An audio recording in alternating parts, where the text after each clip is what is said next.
The path of entry is a lot easier now than it used to be. Artificial intelligence, yes, is playing a point on this, but there's also such a breadth of knowledge out there now. And as we spoke about this cybercrime ecosystem, only a few years later, we see this massive explosion in ransomware groups and ransomware activity. So I think that's another challenge we face, not just artificial intelligence, but the breadth of knowledge is so large that the gateway to start doing cyber criminal activity in particular is quite low. This is KBcast. Are they completely cyber As a secure? primary No. target for ransomware campaigns, Is as you security and pointed out, testing and performance and scalability. Risk and all that. compliance. We can actually automate that. take that data and use it. Joining me now is Davyn Baumann, Senior Analyst at Mandiant, part of Google Cloud Security. And today we're discussing hackers don't break in anymore, they simply log in. So, Davyn, thanks for joining and welcome. Thanks very much, Chris. It's really great to be here talking about what is an interesting part of the threat landscape that we see unfolding over the last couple of years. Okay, so let's sort of start there. So, we've moved from espionage to profit driven attacks, right? So, does that fundamentally change who should be worried, or how worried should people sort of be at the moment? And it's interesting because every time, every interview I'm doing on this show each week, it's like everyone's got a little corner of the market that we should all be worried about. So I'm keen to sort of understand what really worries you and talk me through a little bit more about what comes up in your mind when I ask you that question. Yeah, it's a really great question. And I think it is something, as you touched on, that a lot of the industry more broadly is sort of figuring out. And then, of course, a lot of organizations themselves are really dealing with the challenge, more broadly, of really what they need to look at in terms of where they sit in the threat landscape. And I think that's something that's really sort of endearing across cyber at the moment and probably the last few years is organizations that may not necessarily be aware of the type of threats they should be concerned about. So when you take espionage, it's often really highly targeted and often quite meticulous in execution. And it does, traditionally really focus on those high value organizations. So you think governments, telecommunications, and defense industries. So a lot of organizations kind of do pay off the espionage threat and say, well, I'm not that sort of big type of organization. There's not really that concern for me when it comes to espionage. But then on the flip side, what we see, from our last years of reporting is that, espionage has increased. 60% of the activity we tracked over 500,000 hours of IR activity was based around espionage activity. So they are still prevalent in the landscape. They are very active. And the other thing you see with espionage, which is really interesting, is the length of time they're spending in networks. They're spending 390 days on average. So they spend a lot of time on these networks and they're very focused on making sure they get the information they're after. As I said, very meticulous, very targeted activity. They do have a smaller target set compared to cybercrime. And when it comes to cybercrime, it's really interesting because it's really sort of a scattershot, an opportunistic activity that can target anyone in the threat landscape. I think that's something that might be a little bit underappreciated sometimes, is just how prolific cybercrime activity is and how hungry cybercriminal actors are to target anyone and everyone in the landscape. It's a really interesting aspect. And if you look at ransomware as a good example, it still remains the most damaging cybercrime attack type that we see, and that's persisted for the last few years. And you take Australia, for example, really interesting aspect here is you look at data leak site postings over the last 2 years. If we go back to, April or March of 2024, Australia had 247 victims posted to leak sites. And then you look at the top three industries were legal and professional services, healthcare, and manufacturing. And that really sort of plays into this idea that, these aren't necessarily your traditional espionage type of organizations that espionage actors will target. Instead, these are often smaller organizations that very likely more susceptible to cyber activity because they might have smaller cybersecurity teams if they have a cybersecurity team at all. So I find that really interesting when it comes to the landscape. And just on that, and, to sort of highlight this again, 38% of those victims, Australian victims, had less than 20 employees. 26% of those victims had less than 200 employees. So overall for Australia, the last 2 years, 60% of all Australian victims posted to leak sites had less than 200 employees. So a lot of organizations might sit back and go, we're not really targeting the landscape because, we may not work with the defense industry. We may not, be a high profile bank that has a lot of money. But what we're seeing on the flip side is that cybercrime activity and ransomware activity is really targeting these smaller organizations. And you go back to the companies and organizations I mentioned, legal and professional services and healthcare have some of the richest data that you can get in the threat landscape. these cyber criminals really go after this stuff because it is highly valuable, personally identifiable information. And so you've got this kind of perfect storm happening where, to the question, everyone should be quite worried about how the landscape is now and how it will be probably moving forward. So I want to go back to the 390 days. So from memory, I worked in the industry for a bit and now I'm doing this sort of work, media work, interviewing people like yourself. So that's 390 days. Like from memory, it used to be like, I don't know, like 170 days, like sitting on your network. And now that seems like almost double. I mean, I can't remember the number, but it was definitely substantially lower than 390 days because that's then more than a year. I think it was like maybe a couple of months back in the day. So obviously that's a longer period of time. So what are your sort of thoughts then on that? Because do you think that that's more applicable to like big banks and friends? Because it's like, well, there's more to potentially gain. But then to your point, what I was thinking about is yeah, like legal healthcare, manufacturing, sure, less people, but they're easy to target. So maybe would you say that their plan is to try to do both? Like we can get some easy wins with these smaller players, but then we'll try to do, advanced persistent threats for like 390 days then, and let's try to get something more. So do you think they're hedging their bets or they're spreading out their prey, so to speak? I think it kind of comes back to the targeting. So the dwell time is really based around those espionage actors. And as we've seen over the last year or probably 2 years, we've, a lot of reporting that's now been coming out, particularly from the United States. We've got highly sophisticated China connected actors who have been, reportedly in telecommunications networks for months to years, buying their time and, just moving within the network. And then we see other facets of the espionage landscape that, might be skewing this statistic a little bit with things like the RT workers from North Korea, whose inherent goal is to be on networks as long as possible because that's how they finance themselves and finance the regime. So that might be a little bit of a factor when it comes to the extended dwell time with cyber espionage actors. And then on the flip side, what we see with cyber criminal actors is we see them remaining in networks a little bit longer, but it's a lot shorter. It's down to days instead of sort of that, that year sort of length. So you see this sort of contrasting activity where you've got cyber espionage actors who will remain in networks for as long as possible, living off the land techniques, moving meticulously through a network to get the goals they're after. So that might be to maintain persistence in a network, or it might be to, source certain parts of data. And then on the flip side, you got cyber criminal actors like ransomware groups and extortion actors who are going in, moving quite quickly through a network, finding what they're after, and then moving on. So it's kind of this sort of this double-sided coin, as you would say, in terms of the threat landscape at the moment. Yeah, that's interesting. So do you think as well, and like back in the day, like, do you remember when they'd send out like looking at cyber criminals, they'd send out like just thousands of like dodgy emails and people would fall for it. Like, so now just going back to shorter time sitting on a network because it's like, well, we can get in, get out really quickly, get what you need, and then we're done, rather than like, oh, let's hang around for more than a year because that's a longer term play. And obviously that's for other reasons, like the espionage side of things. But do you think that that window of times is going to keep getting shorter, considering everything that's going on at the moment, as well as like AI that, from an attack point of view, yes, we have AI to defend it, but do you envision, given your role in the space, that's going to get even shorter timeframes?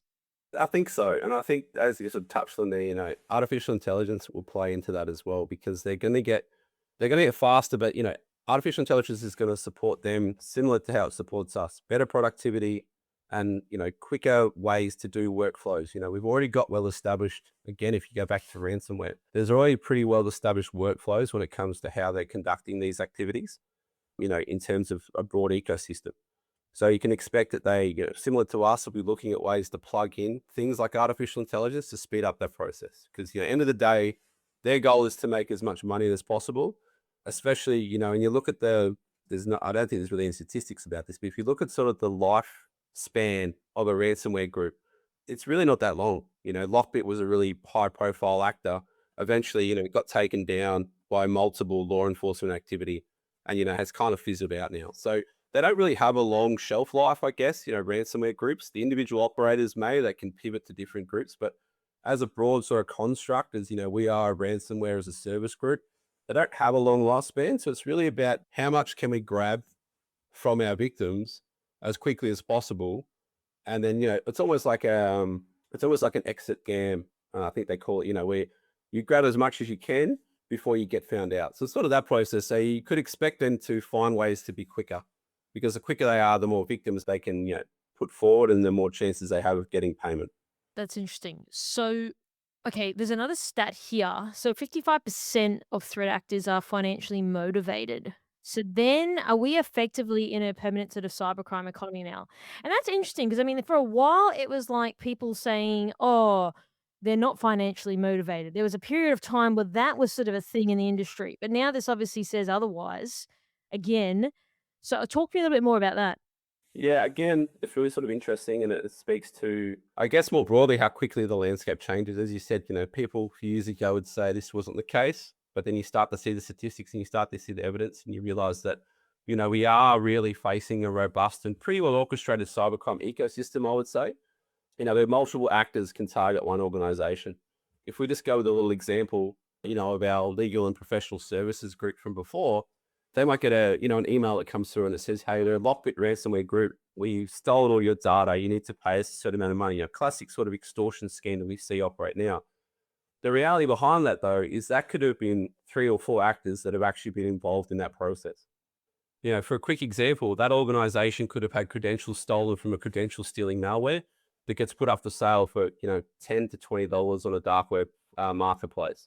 You could then have an access broker comes along, an access broker grabs that data, they pay for that data set, they log into that organization with the credentials, they move around the network, they realize they can maintain that access, they chuck that up on another dark web forum, they sell that off to someone else, that next person. So we're about with 2 people or 2 organizations into the ecosystem. They could then sell that on to an affiliate of a ransomware group. So the affiliates are essentially the contractors who go about their day, using the access that they've paid for or they've gathered through cyber means to then steal the data for these organizations. So, the affiliate, so the third person in line for this process goes on, they go onto the network, they steal the data. They then go to the ransomware group. So for this example, they go to Lockbit, they say, hey, Lockbit, we've got data from this organization. Let's split the profits, or let's do whatever the split is to both make some money. Can you use your infrastructure to contact them, to force them to make the payment, use your extortion site to post them as a victim to pressure them again. And then essentially, you handle the final phase of that process. So just as, that's a bit of a sort of a basic example, that kind of shows you how the ecosystem can work, and the fact that one organization can actually be impacted by 4 or 5 or more parts of the cybercrime ecosystem. So it's not just one individual or one group really these days. They're outsourcing, they're like legitimate businesses in the real world where they see the value of outsourcing, getting someone else to do these processes to speed up, as I said, their effort at getting more money into the system. So, if you take, again, ransomware is a really good example for a lot of these questions. You take ransomware, it does really show us that there is a robust ecosystem at play. And we see them, not only that, we also see them evolving and changing. So, if you and I were talking a couple of years ago, you'd be talking about, ransomware that is bricking systems and locking up networks. Think of the Colonial Pipeline as a really good example of that. And that was only a few years ago. Whereas now it's really about that extortion activity. Instead of leaving traces on a network and using, your ransomware payloads to block up networks, instead you're just grabbing the data and sort of leaving and extorting the payment. And that's really interesting. And then what we do see now evolving even further still is things like, they're going in and making sure that the backups that organizations have now can't function. So they're going and destroying the backups, because what they've seen is organizations are going, okay, you're trying to extort us for payment. We've got backups. We'll just reload from our backups and we'll move on. So you sort of see this evolution. So yeah, to your point, I think there definitely is a pretty good cybercrime ecosystem out there. And, I think there's a really established TTPs out there that they're leveraging. Okay, so one thing I want to talk to you a little bit more about, get your thoughts. So, because like you said, you can outsource stuff. Like back in the day, you had to really know stuff inherently. And now with like even like Claude Code and all this stuff, like you could literally just be anyone now and start to make these tools to get this outcome. So it's like the bar for entry is substantially even lower than what it was. And so one of the things that I've been seeing a little bit across my interviews and articles would be people are saying like, hey, it's really hard to even just get like general workers. Everyone wants to be some TikToker, YouTuber, or cyber criminal because, hey, why would I spend all this money going to university, colleges when it's like, oh, I can just get some tools on the internet, potentially outsource the areas I don't know, get someone else to do it, get some money, live in some random country that there's no treaty with the country they're extorting, and there I go about my day. So I'm seeing that from a behavioral point of view of people see it as easy wins. I don't have to do these other things. I'm lazy. I can hide behind a computer. It's might be a little bit different if you're physically going out there and having to like bail up some poor old lady in the street and take her purse and run with it. Whereas now it's like, well, I can sit here. People don't actually know who I am because I'm anonymous. So do you think from a behavioral point of view as well, Devin, that that's something that we're starting to see more of? Yeah, I think so. I think you're right there. If we use the com as example, or which sort of transformed a bit into scattered spider and shiny hunters and these groups. We do see, especially with the police arrests and things, these are a large cluster of 17, 18-year-old kids, and they're sometimes from Western countries as well as sort of Eastern Europe, who are almost playing a game. It's almost like a game to them to go in and to see how good they are at getting into these networks and sort of exploiting these victims. And when you read through the Telegram channels and you look at the way these groups engage, it does have the sense that they're almost a bit more chaotic in the actions they take than sort of as professional. You look at some of the classical, I guess we can call them classical ransomware groups. They had a lot more of a professional structure, and they were really focused on one goal, which was to make money. Whereas now, as you sort of said, you've got that maybe even that sort of TikTok culture where there's that blending of we're doing like quite serious cybercrime activity.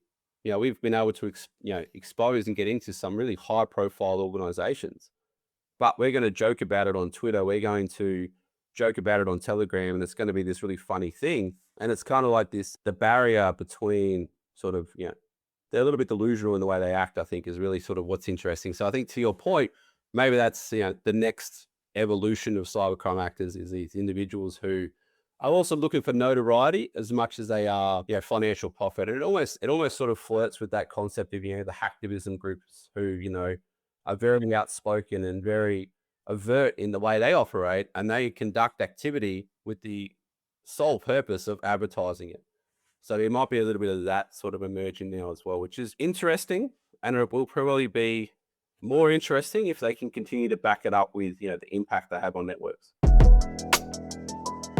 If you're working in AI, machine learning, or data science, you're likely already handling sensitive information. Proving your security and compliance posture?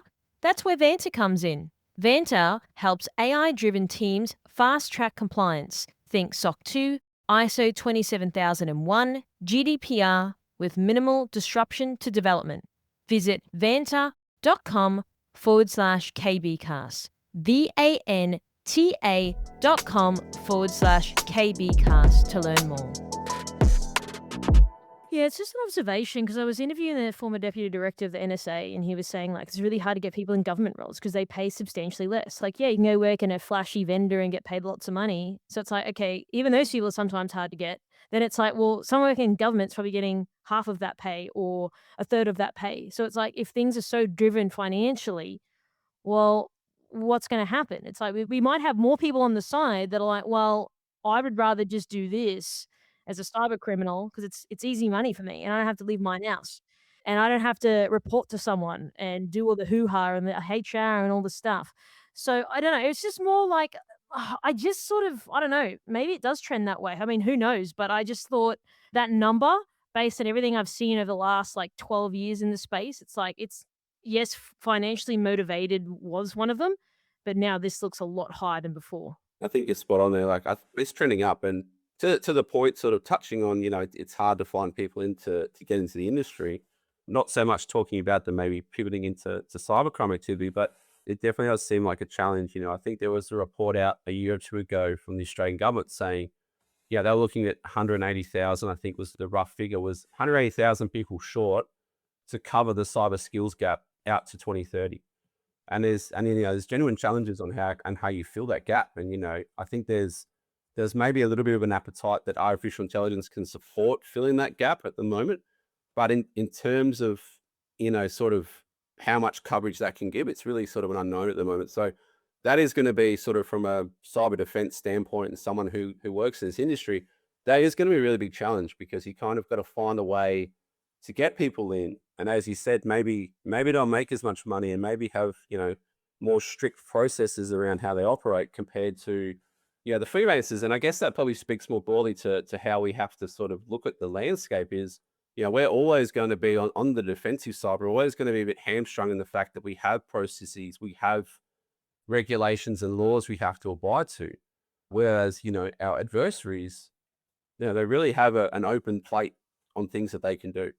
And it does make it difficult sometimes on how we manage that. So, okay, I want to talk to you now about stolen credentials. So, now again, top of the entry points. So, I want to talk about this because I've been speaking to a lot of people and they always say, like, the problem, it starts with identity, KB. It starts with identity. So, do you think we sort of officially spiraled out of control, like with identity? Because, look, I know there's like the zero trust and this, and we're doing that, and, there's all these other things. And I know people have tried to solve the gap, but like, this still feels very rudimentary, and now we're revisiting this again. Identity is a super hard one because it comes back to that idea of, the human element of a network, which always seems to be a little bit of I guess, a low-hanging fruit when people want to sort of look at ways to sort of nitpick, I guess, at sort of cyber defense activity. We always sort of like to talk about the human element, which is a challenge. But what we actually see evolving now is it's not just the human aspect of a network that is about identity. It's also those non-human identities that we see in landscapes. So, talking about, authentication keys and APIs and those type of things now are also a consideration when it comes to identity. And I think that sort of speaks to the challenges we have with sort of mass integration of SaaS platforms and cloud integration. And then if we sort of look at the identity challenge now, and I wouldn't say we've really lost control of identity, but I think it is a sort of a challenge that I guess no one's sort of got the definitive answer for. Everyone sort of seems to have concepts. And as you said, zero trust is one of those. But it seems like a difficult challenge. And it may be something that continues to be a challenge when you think about the integration of the next evolution of technology, which is going to be artificial intelligence. We already see a lot of talk about integrating AI agents into networks. So you're going to implement another non-human identity, which might again have the same inherent challenges that we see with APIs and with authentication tokens, where these systems often have really high privileges, and they're often not really sort of integrated well enough that they have security. And I guess the challenge with identity is it sort of talks back to that concept. And, it's kind of that cliche now that, a lot of organizations like to potentially, set and forget their detection systems and sort of, sit behind the castle wall, which I think was sort of the classic explainer a few years ago. Whereas identity kind of smashes that open a little bit and says, well, you can't sit behind these static defenses and hope that your detections pick up on stuff, because threat actors are leveraging not only stolen credentials we mentioned before, but they're leveraging identity. They're targeting the human element of the network, but also targeting non-human entities. And they're essentially getting into the network that way, which really makes it hard to sort of put up your perimeter fence and, hope for the best, so to speak. So I think, stolen credentials and identity sort of discussion really needs to be sort of based around this idea of static versus dynamic defense postures. And I think sort of, as we sort of look at it more broadly, it actually sort of speaks to, I guess, another sort of misunderstanding in the industry and in the landscape, which is organizations may not inherently understand what their network is in regard to how threat actors see it. So the organizations will go, my network is, my IPs, it's my routers, it's my switches, it's my computers. But that might be as far as they look at it. Cyber defense teams, that might be all they look at in terms of what they need to defend. The reality is that this is really, it's a lot broader than that. You can look at a network, particularly in terms of how a threat actor sees it. The threat actor sees your supply chain, your third parties. They see your geographical location. They see, if it's an espionage group, your geopolitical standpoint of the countries you might operate in. They see the human element of your network, and that's not just your staff. That's also your contractors and whatever country they might operate in, and also your customers as well. So there's this, and then, as I said before, is that non-human identities as well. So things like APIs. So there's this huge sort of digital footprint and this really exposure that organizations have that I don't think they appreciate so much is what is sort of available to threat actors to target. So I think when we talk about identity, I think it's sort of more that looking at that broader view of how organizations sort of posture themselves and also how they see themselves in the threat landscape that becomes a sort of a greater challenge. Okay, so talk to me a little bit more about static versus dynamic. Like, how does that work? So sort of static defense is that traditional concept, I think, and as I said, you've got that that cliche that I think we all got taught a few years ago of, we need to put up the walls and we need the moat around the castle. And that's really what we need, and you still do need really strong detection capability. The technical aspect of this stuff isn't going to go away, of course, but I think that's really sort of that traditional static defense, where if we set the right systems up, we can kind of, that'll kind of do. We'll be okay for now. And then we can monitor that, and we can look for sort of indicators through that, and that'll kind of be how we operate. But what we've kind of seen over the last year in particular is that kind of isn't going to fly currently, particularly with organizations getting into networks, threat actors getting into networks, because we see them, using things like phishing, voice phishing now, where they're just calling up and asking for access and they're getting it. So it's going to be really hard to, maintain the static defensive wall when organizations are just, getting exposed because someone's ringing up their help desk and getting direct access. So it's about looking at that dynamic process. Like, how can we get more dynamic in our defensive posture? And you can talk, you could use a whole multitude of different terms, like defense in depth or forward-leaning defense. There's kind of ideas where, you can be prepared for all the multitudes of threats. And I guess for me, as a threat intelligence analyst, I think this is really where it's really important for organizations to look at the threat landscape from an intelligence-led posture. If you have an intelligence-led posture, you can be far more dynamic in your defensive posture because you understand the landscape. You can have an organization that might be trying to defend against everything. And, intelligence-led defense could say, well, actually, you may not have to worry so much about that type of threat, but maybe you should worry about this type of threat. So if we go back to our legal services group from the discussion earlier, intelligence-led analysis that can give them dynamic defense can say, well, you may not have to worry so much about espionage, but you should be worried about cybercrime. And these are the specific aspects of cybercrime that you should be worried about. So it gives them a better opportunity to harness their resources because, at the end of the day, organizations are often very likely just putting in these sort of static defenses, focused around EDRs and SIEMs and things like that, because, everyone has a really tough time maintaining a strong defensive budget and also resources. As you touched on before, it's very hard to get people into this industry. So, static defense, so putting in those sort of classical frameworks might be all a lot of organizations can do. So, leading it with intelligence-led processes can really actually enhance their opportunity to spread their resources the best way they can. Okay, I want to zoom out now for a moment and understand where the CISO's sort of heads are at. Now, and again, it depends who you ask, who I'm talking to, etc. But do you think, Davyn, in your experience, that CISOs are over investing in detection or sort of under investing in identity? Because I hear that a lot now, like, oh, they're so investing in detection too much, etc. So, I mean, where's your head out with that question? This is a really interesting one. And as you said, there's going to be a multitude of debates around this. I'm in no means a CISO myself. So, it's sort of difficult for me to look in that perspective. But what I have seen working with Australian organizations, Asia Pacific organizations, and even globally, is that decision makers, even at your cyber manager level, and those type of organizations, as I sort of touched on, are really struggling with security budgets and resourcing.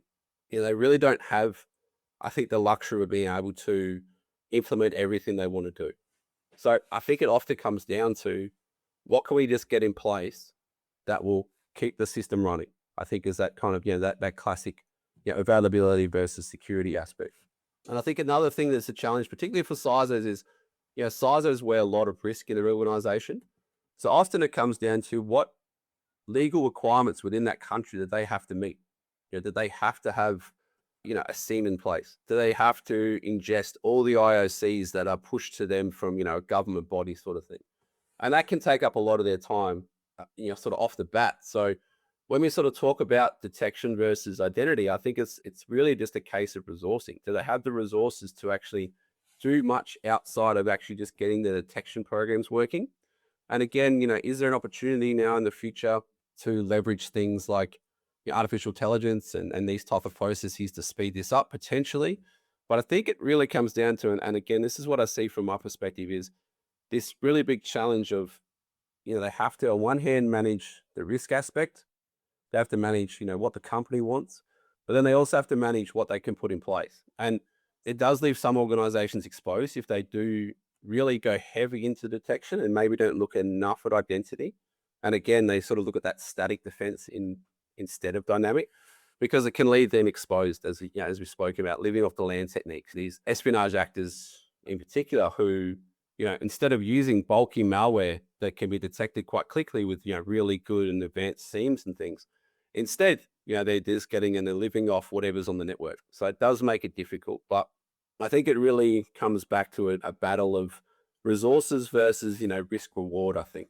Yeah, this is interesting. And so then just one more question on that. What do you think? And I know you said you're not a CISO, I don't expect you to be, but just given what you're doing day to day and what you're seeing, what do you think really at the end of the day the CISO seems to be worried about? Because I feel as if they get pulled from pillar to post.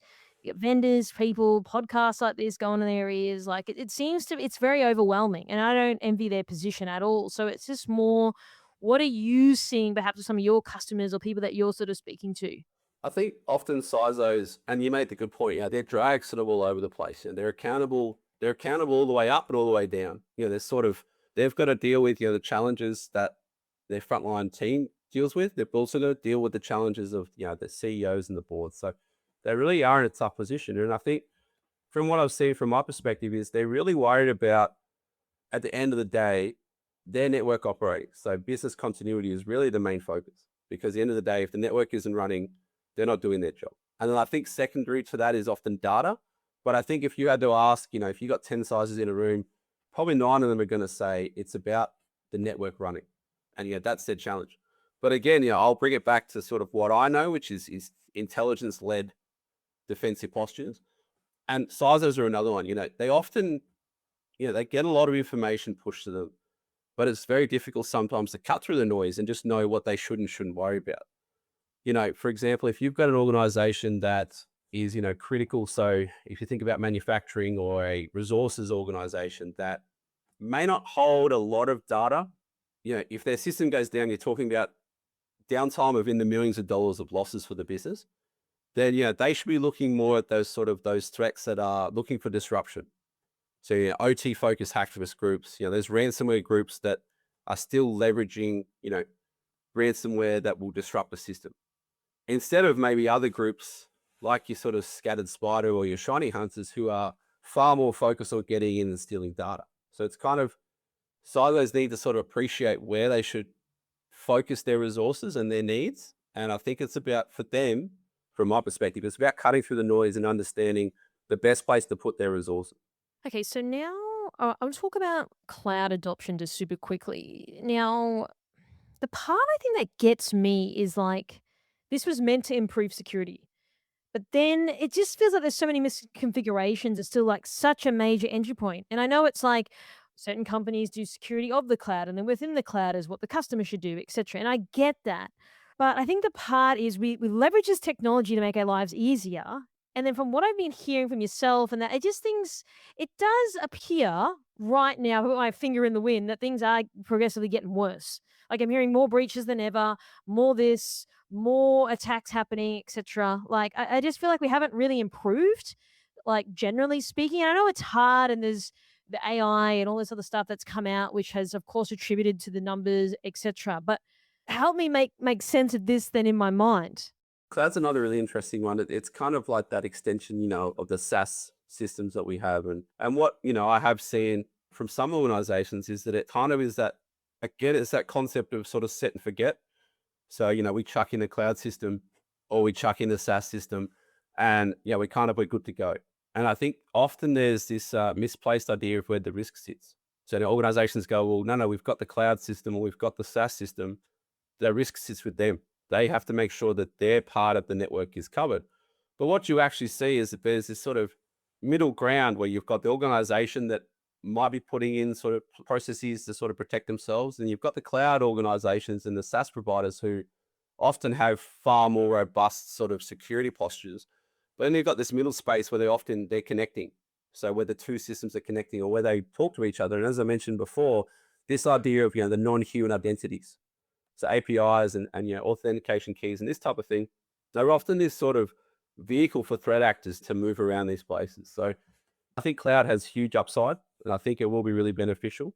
I think it's just about organizations figuring out that it's not just a set and forget process. It's about, making sure that on their end, they've got everything in place, and then asking the question of the cloud provider or the SaaS provider, do you have the appropriate controls in place? And then making sure that those flow states between the two quite well structured and organizing. There aren't, God level, privileges given to these APIs and those type of things.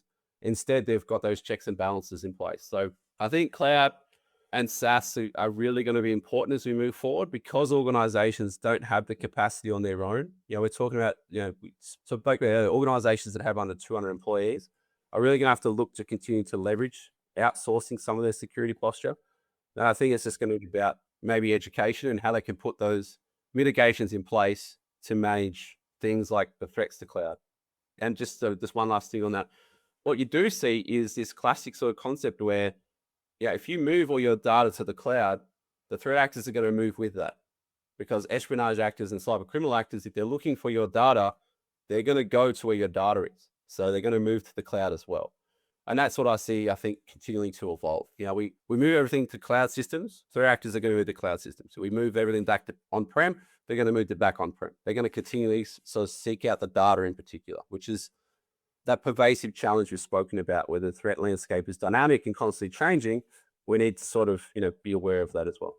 So I know today we've sort of covered a lot of terrain and understanding different perspectives, which I've really enjoyed. So I want to get your forward view then on the landscape moving forward, because I mean, like, every day, like, even from a media point of view, like, every day there's stuff in the US and Australia. It's very even hard for me, who's doing this each day, to keep up. So I can only imagine when other people have got a day job to do, like operations wise. So things are just moving a lot faster than before.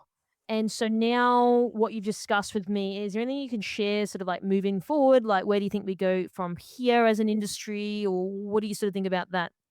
Yeah, I mean, as you touched on, and as you sort of spoken about, the landscape it's really sort of ramped up over the last couple of years. What we sort of see is attackers, they like the path of least resistance, and they like to reduce their footprints on the landscape. So we're seeing this shift where we're seeing them using things like vishing attacks, using credentials that are already available, to get onto these networks. Then once they're on the networks, trying to live off the land as much as possible to sort of master activity. And we're seeing this at a scale we haven't seen before. And one of the reasons is that the path of entry is a lot easier now than it used to be.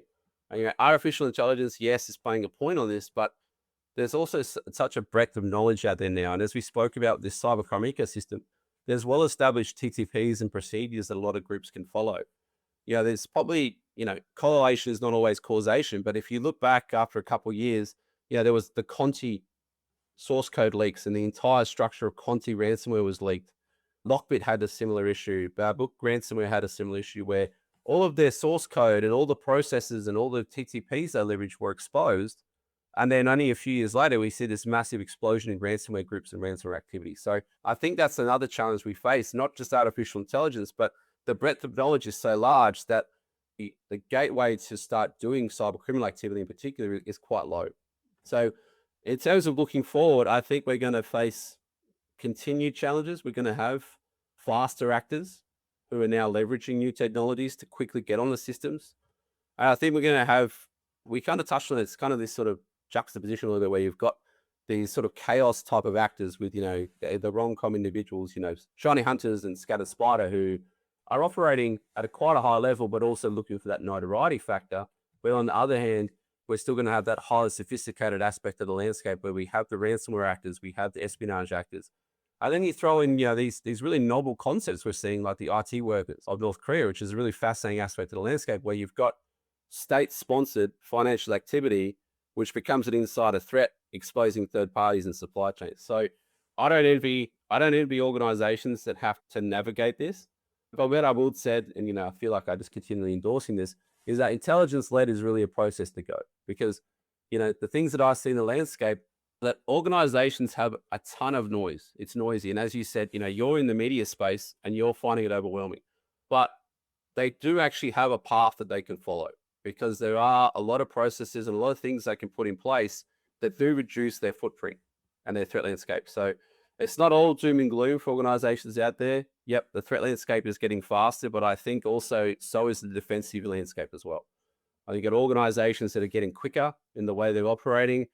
And I think artificial intelligence, but even other techniques and tools that are being leveraged now will actually help the defensive side of the house maybe not keep lockstep with threats because they're always going to be a little bit ahead, but we're going to get a lot closer to challenge these groups. So I guess I'd say there's a lot of challenges going forward, but there's also a lot of hope, I think, as well, that we can take the fight back to the threat actor.